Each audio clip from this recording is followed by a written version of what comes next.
Sound off for Chesterfield. Chesterfield, first with premium quality and best for you. Chesterfield brings you Dragnet.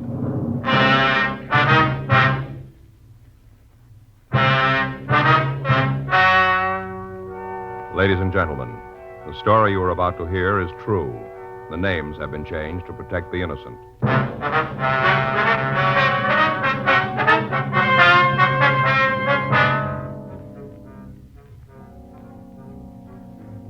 You're a detective sergeant. You're assigned to homicide detail. A young girl has been shot with a .22 caliber rifle. It was reported as suicide. Your job, investigate. Here is Chesterfield's record with smokers, and important to you. No adverse effects to the nose, throat, and sinuses from smoking Chesterfield.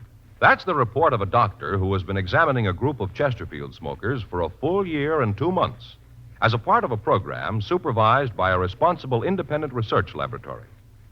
Don't you want to try a cigarette with a record like this? Chesterfield, first with premium quality. Chesterfield, first choice of young America. And that's from a survey made in 274 colleges and universities. Try Chesterfields today. Chesterfield, regular or king size. They're much milder and best for you.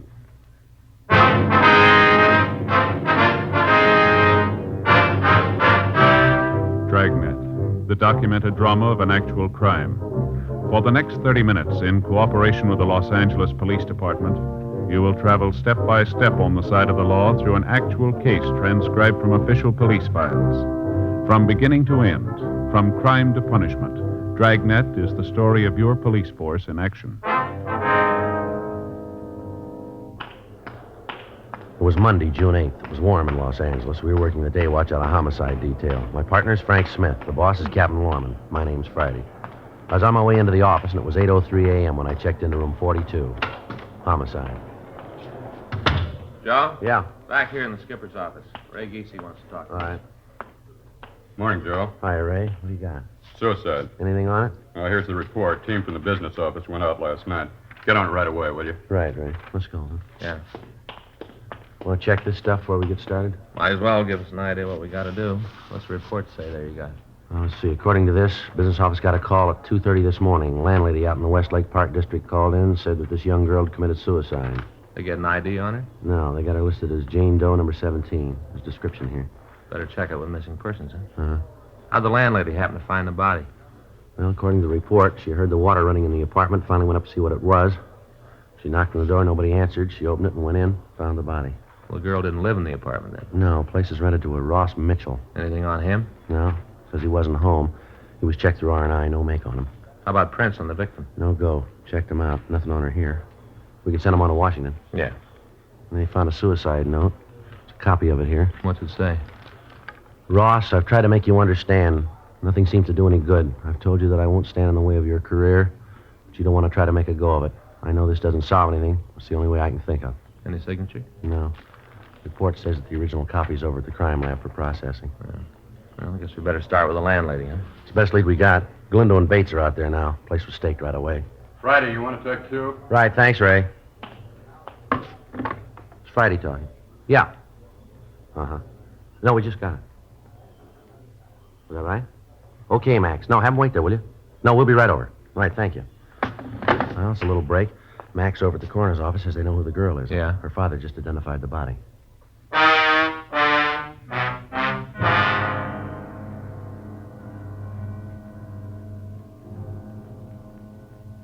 "8:14 a.m. We left the city hall and we went over to the Hall of Justice. We met the victim's father, a Mr. Robert Andrews Paul. He told us that there could be no mistake. The body was that of his daughter, Gloria Z. Paul. The attendant had given him some smelling salts, and after introducing us, he'd left to close off the viewing room. I don't understand why she'd do it. None of it makes sense. When'd you see your daughter last, Mr. Paul? Saturday afternoon, that was the last time. I never saw her again. She was gone Saturday night and all day yesterday, is that it? Yeah. You hear from her at all? No? Weren't you worried about her at all? No, sometimes she doesn't come home, stays with a girlfriend, but when I didn't hear from her last night, I got worried, started calling around. Did she say where she was going when she left? Told me she was going over to see Peggy. Said the two of them were going to a show and that she'd be home for dinner, sure. Well, who is this Peggy? Peggy Rockwell, a friend of Gloria's. Uh-huh. Have you talked to her? What? I say, have you talked to this Peggy since your daughter disappeared? Yes, I called her last night. I talked to her then. I was most out of my mind. I didn't know what to do. I talked to her last night. She didn't know. Did your daughter know anybody named Ross Mitchell? Ross Mitchell? No, I don't think I've ever heard the name. Why do you ask that? Oh, just wondered. You know something about this you're not telling me, is that it? No, sir, we don't. Well, it must be something like that. You don't just come up with a name like that out of thin air. You got to have a reason. Now, look, I'm her father. I got a right to know. All night sitting there waiting for the phone to ring, calling her friends, thinking she's been in an accident, imagining all kinds of things. If you know something, you should tell me. I've got to know. How am I going to tell her mother? Poor woman's almost dead with worry. She doesn't know about this. All she knows is that the baby's gone, that's all. The baby's gone. Gloria is dead. I don't know what to do. All right, Mr. Paul, try to take it easy.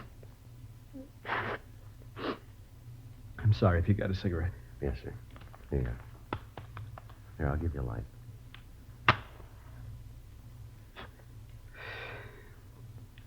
Sorry about that. It's all right, sir. We understand.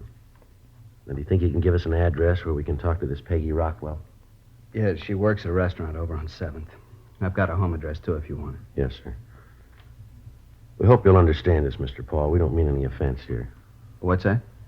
Did your daughter have any steady boyfriends that you know about? No, I don't think so. No one that she went with steady. No one man she liked more than the others? I think there was. I don't know who. Her mother asked her about it a couple of times, wanted to know who the fellow was, but Gloria'd never say. Just said that it wasn't serious, it didn't matter. How'd she seem to get along with this man, would you know? All right, I guess. I told you I never saw him. I didn't know who he was. But whenever Gloria had a date with him, she acted like it was something special. Did your daughter have a job? Not regular. She used to model once in a while, and then maybe she'd pick up a day's work in pictures, not much. Mm-hmm. Can you think of any reason why she'd want to take her own life? No. She seemed pretty happy, never gave any indication there was anything wrong. Has she been ill lately under a doctor's care? No, not that I know about. Well, Mr. Paul, is it possible she might have been seeing a doctor and you wouldn't know about it? No, her mother would have known. She'd have told me. Now, I'm pretty sure she was feeling all right. Anything about her job that bothered her? What do you mean? Well, was she happy with what she was doing, the kind of work she was doing? Oh, yeah. Gloria didn't want a career. She was looking for a husband, one to settle down and raise a family. Mm-hmm. Well, can you think of anything at all that might make her want to take her own life, as I asked you before? I can't understand it. None of it makes any sense to me. Where she was found, she didn't know anybody in that part of town. I don't know what she'd be doing over there. Did she drink? I don't think I understand. Well, did she drink much, sir? At bars, cocktail lounges? No, she didn't. Now, Gloria was a good girl. She didn't drink or smoke. She was a good girl, and I don't understand all this. First, this thing with Ross, and now you want to know if she drinks. I don't know what you're trying to get at, but I don't like it. You're trying to make Gloria something that she isn't. She's a good girl, always has been. Just a home and family, that's all she wanted, nothing more. I don't know why you're asking me all these questions. I'm her father. You're the police. It's up to you to find the reason. That's your job. Not to come around and say things about my girl. I'm sorry. We're not saying anything, Mr. Paul. You are, too. You're trying to make me believe that Gloria wasn't a nice girl. Now, I know different. I raised her since she was a baby, gave her all the care I could. I don't know why she'd do a thing like this. You don't? No. Why ask me these questions? Well, sir, you said it yourself. Huh? You're her father.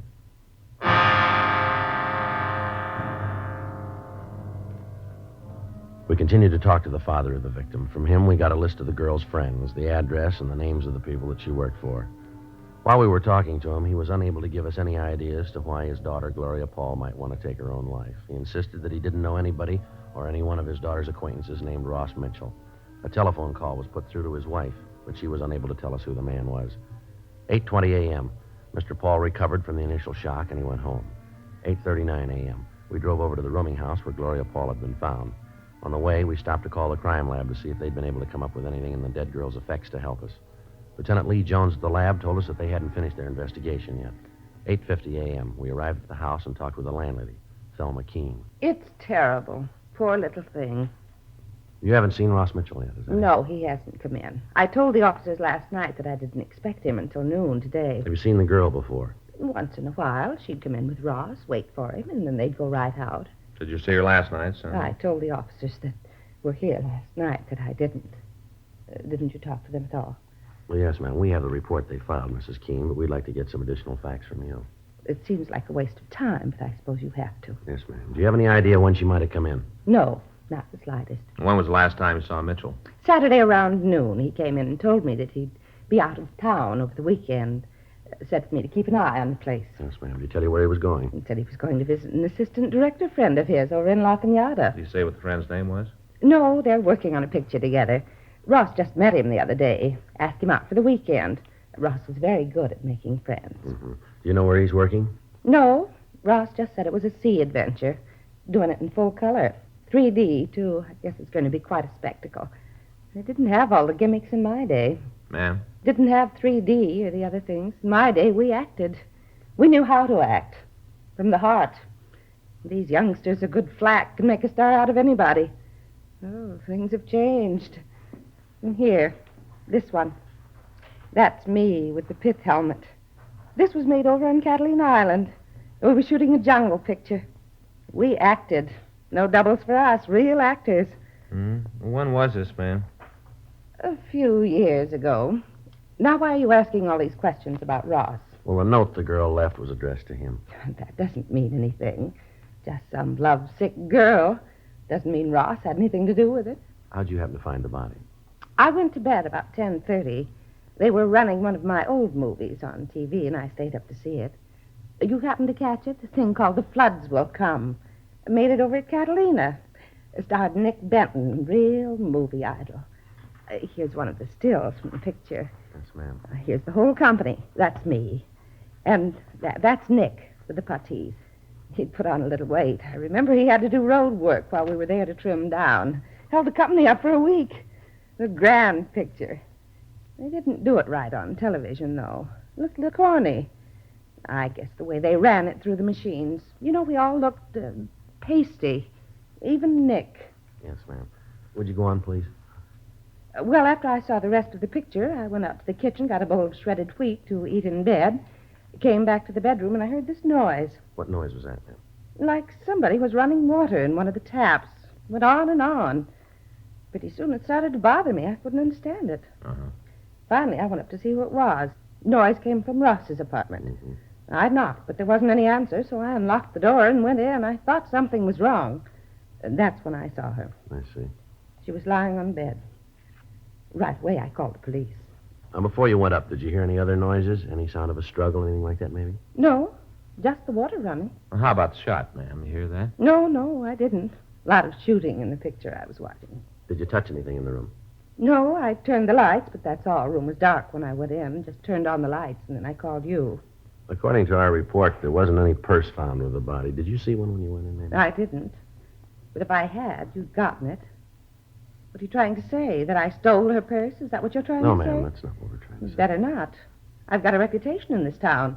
I know a lot of big people. I'm not going to have you come in here and call me a thief. Well, we didn't mean to offend you, ma'am. Mm-hmm. Who has a key to Mitchell's place besides him, ma'am? No one. He's got the only one. I don't like a lot of keys to the rooms out. I tell all the tenants that. Have you got any idea how the girl might have gotten into the room? No. Do you know who the gun belonged to? Yes, it was Ross's. You pretty sure about that, are you? Yes, I saw it when he moved in. Commented on it then. He said that he'd had it since he was a kid. Kept it out of sentiment. Mm-hmm. What's this all about, anyway? You seem to think that there's something wrong. Is that it? No, ma'am. It's just that in things like this, we have to make a complete investigation. You can understand. Oh, well, I want to do all I can to help you, but I do have an appointment. If there's nothing more you want, I'd like to be going. That's all right, Miss Keene. If we want to talk to you, we'll be able to reach you here. Yes, right here. We'll give you a call to tell you about the inquest. Am I going to have to be there? Yes, ma'am. You and Mitchell. Why him? Well, it was his apartment, ma'am. But he didn't have anything to do with Well, it. maybe so, ma'am, but he'll still have to be there. It's not fair. A thing like this can ruin him. By the time the papers get through with it, he'll be finished. It can ruin his career. He doesn't know anything about it. He won't be able to tell you anything. Well, you're wrong there, ma'am. Huh? He's got a lot to explain.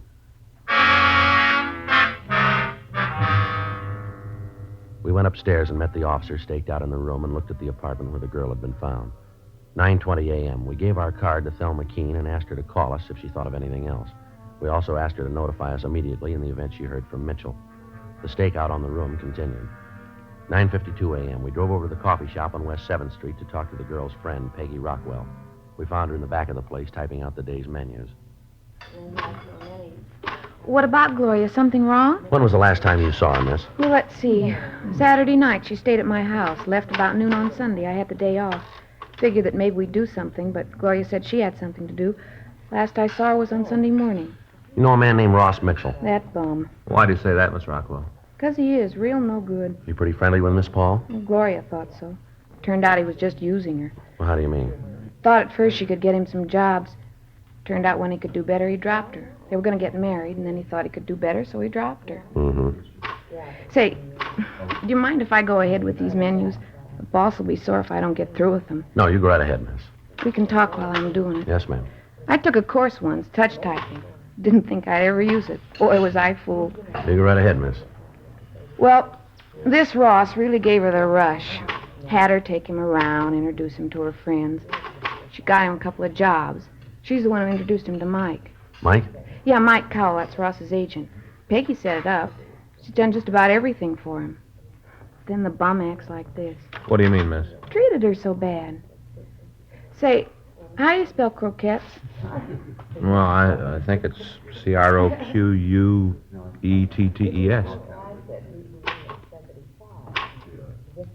O-Q-E-T-T-E-S.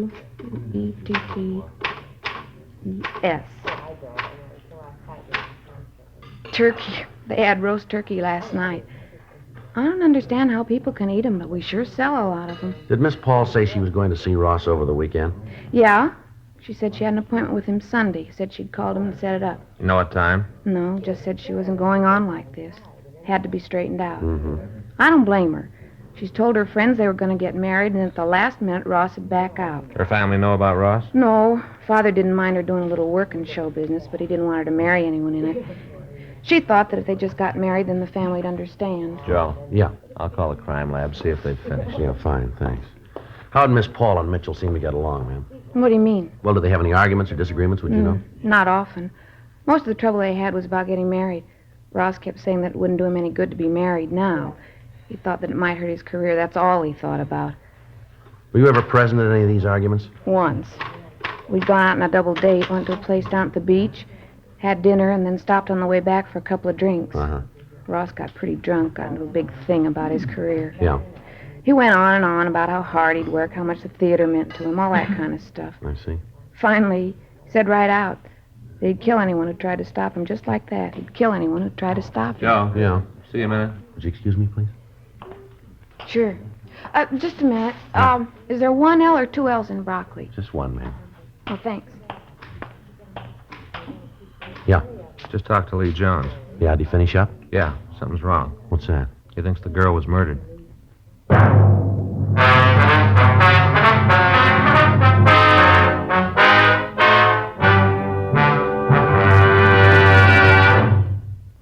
You are listening to Dragnet, the authentic story of your police force in action. Years ahead of them all. Chesterfield is years ahead of all cigarettes. Chesterfield quality is highest.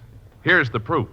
Recent chemical analyses give an index of good quality for the country's 6 leading cigarette brands. The index of good quality table, which is a ratio of high sugar to low nicotine, shows Chesterfield quality highest. Chesterfield quality highest. 15% higher than its nearest competitor. Chesterfield quality highest. 31% higher than the average of the 5 other leading brands. Don't you want to try a cigarette with a record like this? Chesterfield. First with premium quality and best for you. Try Chesterfield today, regular or king size.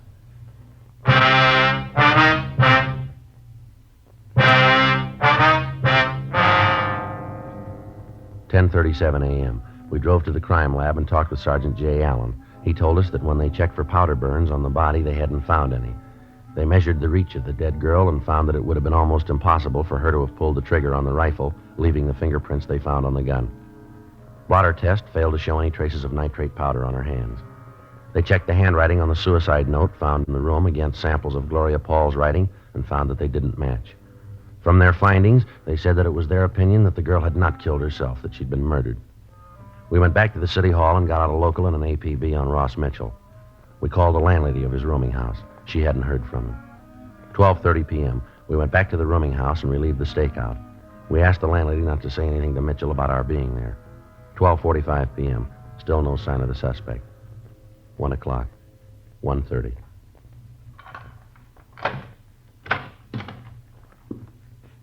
Who are you? What are you doing in my place? Come on in. Who are you? Police officers, come on in. Close that door. Put that suitcase down. What's this all about, anyway? What have you guys been doing here? The place is You all Ross torn up. Mitchell? Yeah, why? You know a girl named Gloria Paul? What's she got to do with it? You know her? Yeah, I know her. When's the last time you saw her? Say, what's this all about? What's all these questions? When was the last time you saw Gloria Paul? Friday night, I guess. Don't you know for sure? All right, Friday night. You haven't seen her since? I told you, the last time was Friday You night. didn't see her Sunday? No. Where were you Saturday and Sunday? Out of town. Where? La Can you Cañada. prove you were there? Why? Can you prove you were there? I don't like all this. You guys coming in here asking a lot of questions. What are you trying to prove? Who are you staying with? A friend of mine. What's his name? I'm not going to have him dragged into this. You haven't got any choice. Well, that's what you say. You haven't told me what this is all about. I'm not telling you anything till you tell Now, me. you look, Mitchell, understand this. We're not here to pass the time of day. You better come up with some answers quick. Now, who are you with? Friend of mine, guy named Sid Austin. What's his phone number? You going to call him? We got to check your alibi.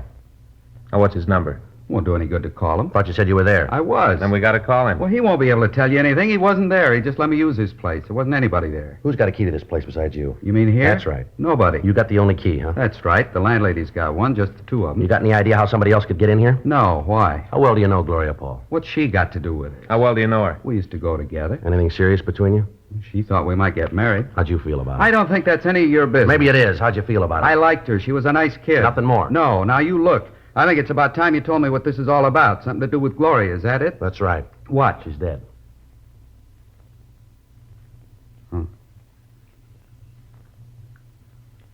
Oh. Can I please have a cigarette? Yeah. Here. Here's a match. Thanks. How'd it happen? Thought maybe you could tell us. Why'd you figure that? Where'd you see her last? Up here? This room? Yeah. When was that? I told you, Friday night. You have any trouble with her? No. No argument? I told you no. Well, how'd it happen? Can't you tell me? You own a .22 rifle? Yeah. You got bullets for it? Yeah, why? Where do you keep it? Closet over there. You keep it loaded? No, the bullets are on the shelf in the closet. All right, come on, Ross. We better go downtown. What I for? want to talk to you. What for? You got to tell me before I have to go. You got to tell me what you're holding me for. Suspicion of murder. Now, come on.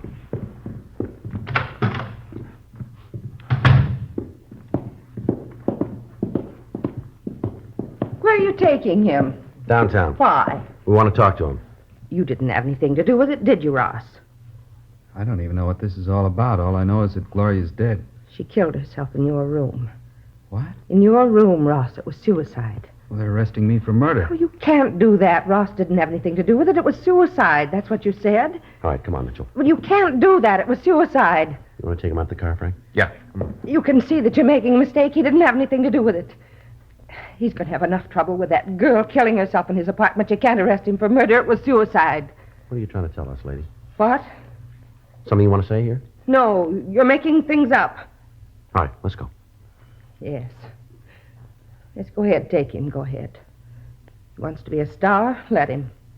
Go ahead and take him and serve him right. The way he treats people. I tried to help him. God knows I tried. Got him to meet a lot of important people, a lot of contacts. You think he was interested? You bet he was. How does he show it? I'll tell you how. He thanks me for all I've done for him by running around, chasing after that young nobody, that Gloria. I tried to reason with her, tried to talk some sense into her. Told her that she couldn't do anything for him. Told her that I could make him a star, bigger than anybody. She said she loved him. She doesn't know how to love.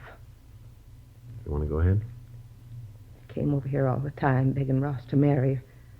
I told her to get out of his life and stay out, to leave him alone. He didn't need her. When was all this?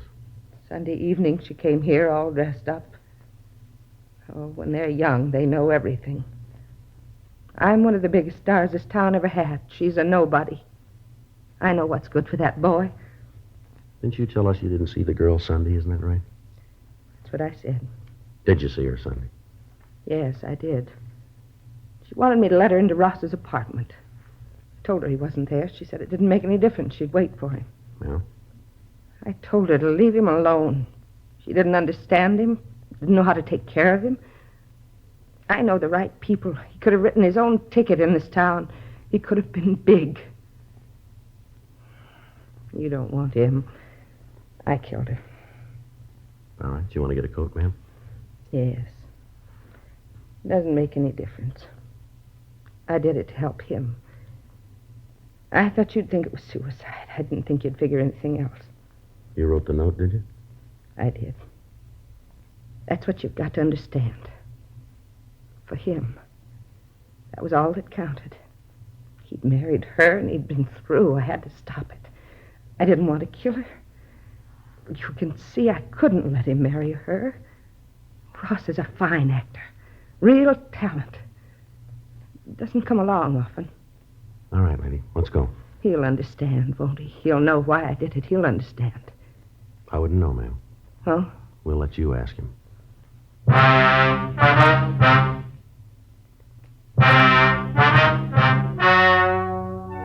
The story you have just heard is true. The names were changed to protect the innocent. On October 14th, trial was held in Department 89, Superior Court of the State of California, in and for the County of Los Angeles. In a moment, the results of that trial. Now, here is our star, Jack Webb. Thank you, George Fenneman. Friends, Dragnet Radio is taking a summer vacation. We'll be back in the fall. George Fenneman will tell you all about that in a minute.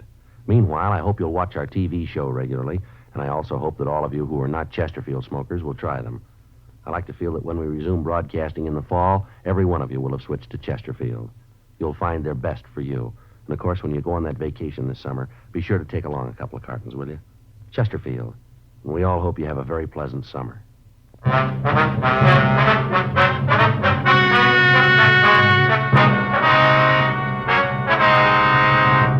Thelma Alice Keene was tried and convicted of murder in the first degree. She was sentenced to life imprisonment in the California Institute for Women, Corona, California.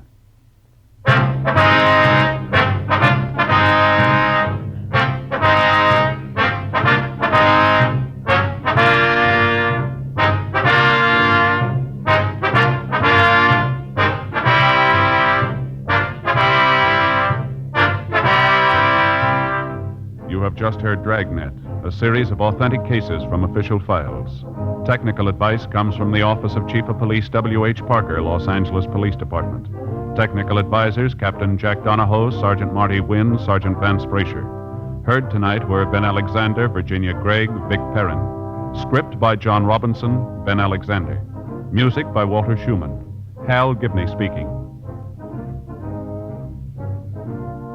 For a million laughs, tune in Chesterfield's Martin and Lewis show, Tuesday on this same NBC station. And sound off for Chesterfields, either regular or king size. You'll find premium quality Chesterfields much milder. Chesterfield is best for you. By special request, Dragnet is being sent to our servicemen and women all over the world. Chesterfield has brought you Dragnet, transcribed from Los Angeles. Tonight, ladies and gentlemen, Dragnet leaves radio for the rest of the summer. We'll be back early in September. Watch then for our return. Check the radio listings of your newspaper for the day and time. Please note, however, that if Dragnet is seen on television in your community, it will continue throughout the summer. Have you tried new cork-tipped Fatima? It's the smooth smoke. Here's why.